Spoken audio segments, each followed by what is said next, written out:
Hello friends, welcome to my channel learn with Keeru. आज हम पढ़ेंगे सेकेंडरी मार्केट के बारे में। अगर आप पहली बार मेरे चैनल पे आए तो इसे लाइक करें, सब्सक्राइब करें, अपने दोस्तों में शेयर करें। सेकेंडरी मार्केट मतलब एक प्राइमरी मार्केट होता है और एक सेकेंडरी। तो सेकेंडरी मार्केट जहाँ पे आप पहले जो भी इंस्ट्रूमेंट है, सिक्योरिटीज इशू कर चुके हो, ठीक है, मतलब ऐसा मार्केट जो लिस्टेड है कि भाई आप देखो, प्राइमरी मतलब जब न्यू इशू होता है, पहली बार इशू होता है। सेकेंडरी मतलब पहले भी इशू कर चुके हैं। तो मार्केट जहाँ पे प्रीवियसली इशू जो भी इंस्ट्रूमेंट होते हैं लाइक स्टॉक, बॉन्ड, डेरिवेटिव, उनको खरीदा और बेचा जाता है। तो सेकेंडरी मार्केट जहाँ पे सिक्योरिटीज की सेल एंड परचेज होती है, इसको हम स्टॉक मार्केट या स्टॉक एक्सचेंज भी बोलते हैं। यहाँ पे जो इन्वेस्टर्स होते हैं शेयर्स खरीदते हैं, डिवेंचर्स खरीदते हैं और बेचते हैं। जो स्टॉक मार्केट होता है वो मेनली तो इक्विटी शेयर्स में डील करता है, लेकिन और भी other instrument like bond, debenture, इनमें भी डील करता है। और जो प्राइमरी मार्केट है उसकी ग्रोथ पूरी तरह सेकेंडरी मार्केट पे डिपेंड करती है। स्टॉक मार्केट की इमरजेंस की बात करें तो स्टॉक मार्केट को हम 1830 के बैक से जान सकते हैं। फिर इसमें भाई ऐसे इन्फॉर्मेशन वगैरह बता रहे कब से कब हुआ, लेकिन देखें तो जो article of association of exchange है और जो स्टॉक एक्सचेंज है वो एस्टैब्लिश हुआ था मतलब बॉम्बे में 3 दिसंबर को 1887 में। और इसी एसोसिएशन को स्टॉक एक्सचेंज बोलते हैं, मतलब इस तरह से स्टॉक एक्सचेंज बना। अब बात आती है डेफिनेशन। तो स्टॉक जो सिक्योरिटीज एक्सचेंज है वो एक मार्केट होता है जहाँ पे जो सिक्योरिटीज है जो भी लिस्टेड है उनको खरीदा और बेचा जाता है, ठीक है। कोई भी और आप डेफिनेशन याद कर सकते हो। फीचर्स क्या होते हैं स्टॉक मार्केट जहाँ पे सिक्योरिटीज की परचेज एंड सेल होती है, यहाँ पे बाइंग एंड सेलिंग होती है सिक्योरिटीज की। दोनों रियल इन्वेस्टर होते हैं जो जीनी होते हैं या स्पेक्यूलेटर्स होते हैं, ठीक है, जो मतलब पहले से ही परजेम्पशंस लगाते हैं। ये एक एसोसिएशन है पर्सनस की, इनकॉर्पोरेट हो भी सकते हो और नहीं भी, से भी कंट्रोल करता है पूरी सेकेंडरी मार्केट को। जो भी ट्रांजेक्शन्स वगैरह होती हैं, जितने भी सिक्योरिटीज है, चाहे गवर्नमेंट हो या इंडस्ट्रियल हो, ये डील की जाती है स्टॉक एक्सचेंज पे। फंक्शंस क्या होते हैं स्टॉक एक्सचेंज के? तो वेरियस फंक्शंस होते हैं। मेंटेन करते हैं एक्टिव ट्रेडिंग, ट्रेडिंग मतलब बाइंग एंड सेलिंग। तो जो बेसिक फंक्शन है स्टॉक मार्केट का वही है, ये कंटिन्यूस मार्केट क्रिएट करते हैं, लिक्विडिटी क्रिएट करता है ताकि है ना जो उनकी सेल्स है, प्रॉम्प्ट एग्जीक्यूशन वगैरह ये सब हो सके। प्राइस फिक्स करता है। प्राइस कैसे फिक्स होता है स्टॉक मार्केट में? डिमांड एंड सप्लाई से सिक्योरिटीज़ की। जो डिमांड एंड सप्लाई सिक्योरिटीज़ क्यों डिपेंड करता है? इन्वेस्टर्स की डिमांड पर, सप्लायर्स की प्रेफरेंसेस पर। जो ट्रेडेड प्राइसेस होते हैं वो पब्लिक मतलब जो भी प्राइस जिन पर आप ट्रेडिंग कर रहे हो, बाइंग एंड सेलिंग कर रहे हो, उन्हें वो पब्लिक होते हैं, वो पब्लिक को पता होते हैं।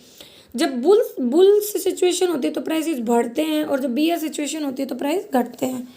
फिर कहता है कि जो स्टॉक एक्सचेंज होता है वो इंश्योर करता है सेफ एंड फेयर डीलिंग, ताकि जो भी इन्वेस्टर्स है उनके साथ फेयर डील हो, उनके इंटरेस्ट का प्रोटेक्शंस हो, ठीक है। और फिर ये लिक्विडिटी प्रोवाइड करवाता है। लिक्विडिटी मतलब जब आसानी से कैश में कन्वर्ट कर पाए। तो लिक्विडिटी इंपॉर्टेंट पहले से रखता है स्टॉक एक्सचेंज की इफिशियंसी को इवेलुएट करने में। लिक्विड मतलब भाई डेप्थ, ब्रीथ एंड रिजिलियंस, जो आसानी से कैश में कन्वर्ट हो पाए।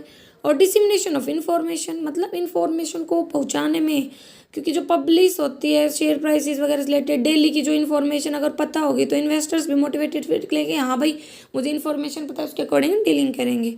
परफॉर्मेंस इंड्यूसर होता है। जो क्यूटेड स्टॉक प्राइसेस होते हैं स्टॉक एक्सचेंज पे वो परफॉर्मेंस को रिफ्लेक्ट करते हैं ट्रेडेड कंपनीज की। फिर बात आती है रोल ऑफ स्टॉक एक्सचेंज। तो जो स्टॉक एक्सचेंज होते हैं इंडिया में वो इंपॉर्टेंट रोल प्ले करते हैं। जो रोल रहता है वो एक्सप्लेन किया जा सकता है सेल्फ रेगुलेटरी ऑर्गेनाइजेशन। देखो कौन होता है, देखो सेल्फ रेगुलेटरी कहते हैं जो स्टॉक एक्सचेंज होता है वो क्या है, एक सेल्फ रेगुलेटरी ऑर्गेनाइजेशंस होती हैं। ये स्टॉक एक्सचेंज क्योंकि एक एसोसिएशन है लोगों की, ब्रोकर्स की, जिनका मेन पर्पज़ क्या होता है, फैसिलिटेट करना, ट्रेडिंग करना सिक्योरिटीज़ की लॉ के अकॉर्डिंग। पब्लिक इंटरेस्ट जो दूसरा रोल है स्टॉक एक्सचेंज का कि movement in the direction of public interest, की पब्लिक के इंटरेस्ट को प्रेफरेंस पहले दी जाती है, इन्वेस्टर्स के इंटरेस्ट को प्रोटेक्ट किया जाता है। ये इस्टेब्लिश करता है ग्रीवियंस सेल्स वगैरह, nation wide electronic trading systems, ये स्टेप वगैरह लेता है।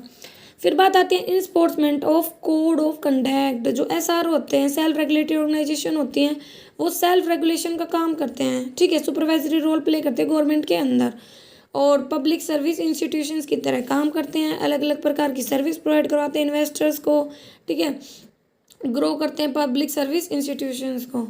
फिर बात आती है रीजन्स क्या है सेकेंडरी मार्केट में ट्रांजेक्शन्स के। तो देखो इन्फॉर्मेशंस मोटिवेट करती है रीजन्स, इन्फॉर्मेशन मोटिवेटेड रीजन। देखो इन्वेस्टर्स होते हैं, अगर वो मोटिवेटेड होंगे इन्फॉर्मेशन से, मतलब वो बिलीव करेंगे कि हाँ भाई हमें अच्छी इन्फॉर्मेशन है किसी भी पर्टिकुलर सिक्योरिटी के बारे में, इन्वेस्टर्स के बारे में। जो इन्फॉर्मेशन है वो बिलीव करवाए कि जो सिक्योरिटी है वो अंडर प्राइस या ओवर प्राइस है। फिर है लिक्विडिटी मोटिवेटेड रीजन्स। जो लिक्विडिटी मोटिवेटेड इन्वेस्टर्स होते हैं वो होते हैं जो ट्रांजैक्ट करते हैं सेकेंडरी मार्केट में, क्योंकि मतलब जहाँ पे एक्सेस मनी हो, जो फेस कर रहे हो मतलब पैसे की कमी को, प्योसिटी मतलब कमी को, तो वहाँ पे ये हेल्प करता है। लिक्विडिटी मतलब आसानी से कैश में कन्वर्ट करने में। अब बात आती है प्राइमरी और सेकेंडरी मार्केट में डिफरेंसेस। तो प्राइमरी मतलब जो न्यू इशू मार्केट होता है, जबकि सेकेंडरी मतलब एग्जिस्टिंग सिक्योरिटीज़ में ही होती है डीलिंग। कोई फिक्स जोग्राफिकल लोकेशन नहीं है प्राइमरी मार्केट की, जबकि इसकी लोकेशन होती है। इसमें सारी कंपनी इंटर हो सकते हैं, इसमें सिर्फ लिस्टेड कंपनी इंटर हो सकती है, कि इसमें कोई टेंजिबल फॉर्म नहीं होती, इसमें डेफिनेट एडमिनिस्ट्रेटिव फॉर्म होती है। ये प्रोवाइड करवाता है फैसिलिटी कॉरपोरेट सेक्टर को फ्रेश इशू वगैरह राइज करने में। ये प्रोवाइड करवाता है फैसिलिटी ट्रांसफर में सिक्योरिटीज़ की एक कॉरपोरेट से दूसरे में। ये सब्जेक्ट करता है कि आउटसाइड कंट्रोल करना, मतलब सेबी वगैरह कंट्रोल करके चलता है। ये सब्जेक्ट करता है कंट्रोल मतलब ऑर्गेनाइजेशन में और आउटसाइड में भी। अब आते हैं स्टॉक एक्सचेंज के रेगुलेशन मतलब कंट्रोल। तो जो रेगुलेशन की बात करें तो आउन मैनेजमेंट बॉडीज़ थी 1956 तक, तो वही कंट्रोल करती थी। फिर सिक्योरिटीज कॉन्ट्रैक्ट एक्ट था, ये सेबी बना था, जो मेन वही है कि एडुकेट इन्वेस्टर्स को प्रोटेक्शन देता है। रेगुलेशन की बात आती है तो 3 पार्ट में बांटा गया है। सिक्योरिटीज कॉन्ट्रैक्ट रेगुलेशन एक्ट 1956, तो कहता है कि 1952 में एक ड्राफ्ट बिल था स्टॉक एक्सचेंज का, वो प्रिपेयर किया गया था गवर्नमेंट के द्वारा। मेन तो एक एक्सपर्ट कमेटी वगैरह बनाई गई, चेयरमैनशिप एडी गोरेवाला की। बिल क्या था जिसको बोला गया सिक्योरिटीज कॉन्ट्रैक्ट बिल, जो प्रिपेयर किया गया था किस लाइन पर कि पार्लियामेंट में मतलब प्रेजेंट में, मतलब मेन वही था कि इन्वेस्टर्स के इंटरेस्ट को प्रोटेक्ट करना। फिर सेबी बना था 30 जनवरी 1992 को, और 1 अप्रैल 1992 को पार्लियामेंट के दोनों हाउस से पास हुआ था। और ये क्या बन गया था 1992 में रेगुलेटरी मतलब स्टेचुरी बॉडी, कानून के अकॉर्डिंग बन गया था। मेन इंटरेस्ट यही है, जैसे कि सेबी वाले जो चैप्टर पढ़ते हैं कि भाई ये रेगुलेट करता है स्टॉक एक्सचेंज को या अदर सिक्योरिटीज मार्केट को, रजिस्टर एंड रेगुलेटिंग चेक करता है stock broker, sub broker, share transfer agent वगैरह की, रजिस्टर एंड रेगुलेट करता है जो डिपॉजिटर, पार्टिसिपेंट, कस्टोडियन वगैरह होते हैं उनके काम को, रजिस्टर एंड रेगुलेट करता है venture capital fund, collective investment के काम को प्रमोट करता है, रेगुलेट करता है सेल्फ रेगुलेटरी ऑर्गेनाइजेशन को, रोकता है फ्रॉडुलेंट और अनफेयर ट्रेड प्रैक्टिसेस को, प्रमोट करता है इन्वेस्टर्स की एजुकेशन को, ट्रेनिंग को, प्रोहिबिट करता है इनसाइडर ट्रेडिंग को, रेगुलेट करता है सब्सटेंशियल एक्विजिशन वगैरह को, इन्फॉर्मेशन वगैरह करता है, अंडरटेक करता है इंस्पेक्शंस वगैरह, इन्फॉर्मेशन मारता है, रिकॉर्ड वगैरह मेंटेन करता है, परफॉर्म मतलब फंक्शन जो भी होते हैं लाइक एज पावर से रिलेटेड वो सारे परफॉर्म करता है, फीस वगैरह लगाता है, चार्जेस लगाता है,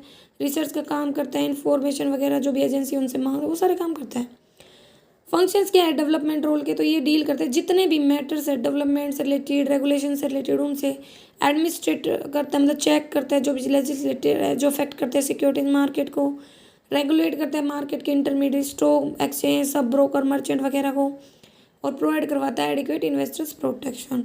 सेल्फ रेगुलेटरी ऑर्गेनाइजेशन, तो कोई भी ऑर्गेनाइजेशन सेल्फ रेगुलेटरी कब होगी, मतलब जो भैया अप्रूवल ले चुकी है सेंट्रल गवर्नमेंट से या सेबी से, ठीक है।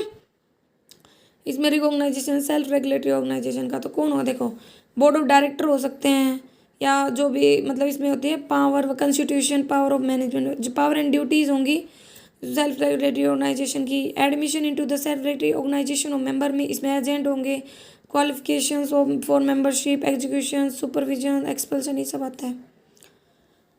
एलिजिबिलिटी क्राइटेरिया मतलब कौन हो सकता है, तो अप्लीकेंट एक कंपनी होना चाहिए और उसको लाइसेंस मिलना चाहिए सेक्शन 8 ऑफ कंपनीज एक्ट के अंतर्गत। अप्लीकेंट है ना, मतलब उसके जो मेमोरेंडम ऑफ एसोसिएशन है उसमें स्पेसिफाइड होना चाहिए admission of member, discharge function वगैरह। अप्लीकेंट की मिनिमम नेटवर्थ 1 करोड़ होनी चाहिए, तो मतलब ये आपको याद करने हैं, ठीक है। सेल्फ डायरेक्टेड ग्रांट वगैरह करना ये सब, ठीक है। तो यहाँ पे कंडीशंस वगैरह हैं वैलिडिटी पीरियड की, नॉर्मल जो सर्टिफिकेट होती है वो 5 साल तक वैलिड होती है, ठीक है। रिन्यूएबल वही है कि भाई जो एप्लीकेशन रिन्यूएबल है उसके लिए आपकी 3 लाख रुपए फीस लगेगी। जो एप्लीकेशन है 3 महीने मतलब ना हुए हों एक्सपायर, मतलब कहता है कि जो एप्लीकेशन है वो कर देनी चाहिए कम से कम 3 महीने पहले एक्सपायरी से, ठीक है। तो ये सब बता रखा है। गवर्निंग बॉडी में कौन आता है, गवर्निंग बॉडी में रिकॉग्नाइज स्टॉक एक्सचेंज आते हैं जो जिस गवर्नमेंटल एडमिनिस्ट्रेटिव पावर रखते हैं, ठीक है। इसमें मेंबर, डायरेक्टर, पब्लिक रिप्रेजेंटेटिव ये सब आ जाते हैं। फिर इसमें वर्ड आता है, एक होता है कॉर्पोरेटाइजेशन और एक डिम्यूटेटाइजेशन। कॉर्पोरेटाइजेशन मतलब succession of recognise stock exchange. ये एक बॉडी होती है इंडिविजुअल्स की, सोसाइटी की, जो रजिस्टर्ड होती है सोसाइटीज रजिस्ट्रेशन एक्ट के अंतर्गत, ठीक है। और डिम्यूटलाइजेशन मतलब सेग्रीगेट करना ओनरशिप को और मैनेजमेंट को ट्रेडिंग राइट से मेंबर्स के एक रिकॉग्नाइज स्टॉक एक्सचेंज पे, ठीक है, ये प्रोसीजर है इनका, बट इतना इंपॉर्टेंट नहीं एग्जाम पॉइंट ऑफ व्यू से। हम वही चीज़ें कंसीडर करें जो एग्जाम पॉइंट ऑफ व्यू से इंपॉर्टेंट है।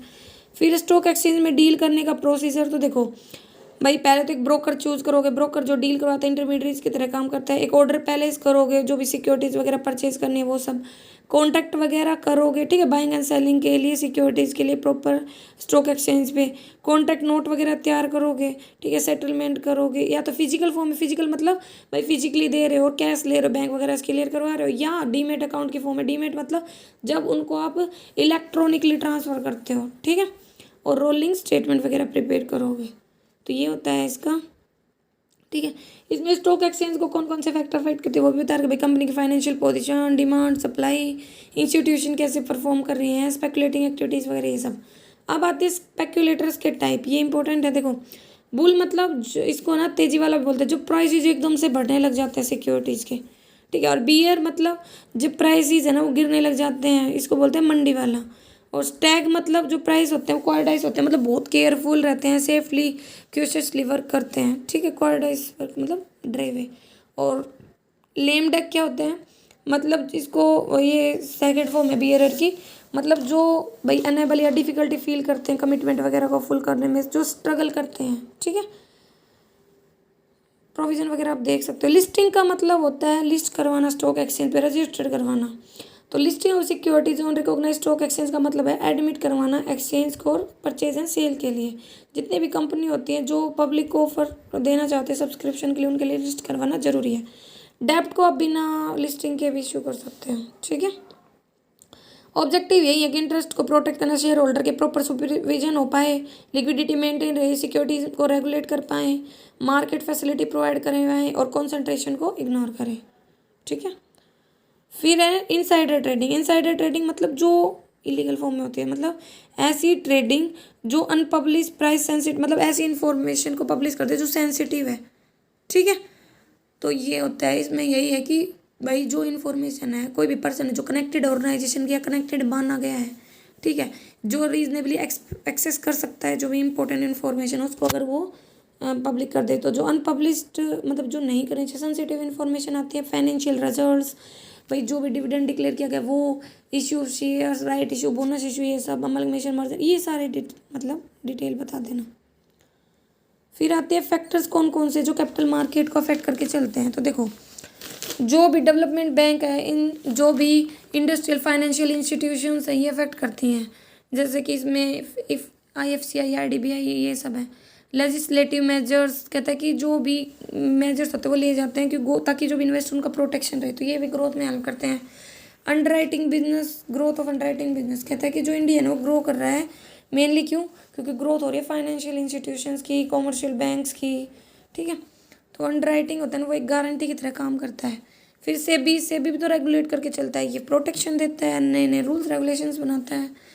ग्रोइंग पब्लिक का कॉन्फिडेंस भी बढ़ता जा रहा है, वो ज़्यादा ज़्यादा इंटरेस्ट दिखा रहे हैं, इन्वेस्ट कर रहे हैं, छोटे छोटे इन्वेस्टर्स बढ़ रहे हैं। और क्रेडिट रेटिंग मतलब जो क्रेडिट रेटिंग होती है वो गारंटी देती है, मतलब एक रेट देते हैं कि भाई कौन सी ऑर्गेनाइजेशन बेटर है, ये सब क्रिशियल केयर वगैरह। और increasing awareness of investment opportunity, भाई लास्ट फ्यू ईयर से बहुत ज़्यादा ग्रोथ हुई इन्वेस्टमेंट अपॉर्चुनिटी वगैरह में, जर्नल पब्लिक के इंटरेस्ट में, ठीक है। तो ये भी एक मेन कारण है। मेजर प्रॉब्लम क्या है जो सेकेंडरी मार्केट में हम देखते, देखो वीक मैनेजमेंट, अच्छे से कंट्रोल ही नहीं किया जा रहा, ठीक है, जिसके मतलब जो भी ब्रोकर है वो खुद के बेनिफिट के लिए काम कर रहे हैं। इंटीग्रेशन की मतलब कंट्रोल की कमी है। तो 23 स्टॉक एक्सचेंज है इंडिया में जो स्कैटर हैं अलग अलग जगह पे, तो हम उनको अच्छे से कंट्रोल नहीं कर पा रहे, एक जगह पे नहीं है ना। Arbitrary classification of specified and non specified share, जो इंडियन स्टॉक एक्सचेंज है वो फॉलो करता है आर्बिट्री प्रैक्टिसेस को, जो क्लासिफाई की जाती है लिस्टेड शेयर्स में, स्पेसिफाइड अनस्पेसिफाइड ग्रुप में, इग्नोर करता है इन्वेस्टर्स के इंटरेस्ट को। और डोमिनेशन ऑफ फाइनेंशियल इंस्टीट्यूशन कहता है कि जो इंडियन कैपिटल मार्केट है वो डोमिनेट किए जाते हैं फाइनेंशियल इंस्टीट्यूशन से, UTI LIC वगैरह से, ठीक है। तो ये भी कारण है। और पुअर लिक्विडिटी रहती है, मतलब जल्दी से कैश वगैरह कन्वर्ट नहीं हो पाता, तो छोटे छोटे इन्वेस्टर्स होते हैं ना वो डरते हैं इन्वेस्ट करने से। और लेस फ्लोटिंग स्टॉक मेंटेन रहता है। फ्लोटिंग स्टॉक कहता है कि जो उसकी स्केर्सिटी है इंडियन स्टॉक एक्सचेंज में, तो ये भी इसकी वीकनेस का एक कारण हो जाता है। तो ये हमारा चैप्टर था, हमने सिर्फ इंपॉर्टेंट टॉपिक जो एग्जाम पॉइंट ऑफ व्यू से इंपॉर्टेंट था उन्हीं को ही डिस्कस किया है। अगर फिर भी आपको कोई कन्फ्यूजन रहती है तो आप है ना कमेंट करके पूछ सकते हो।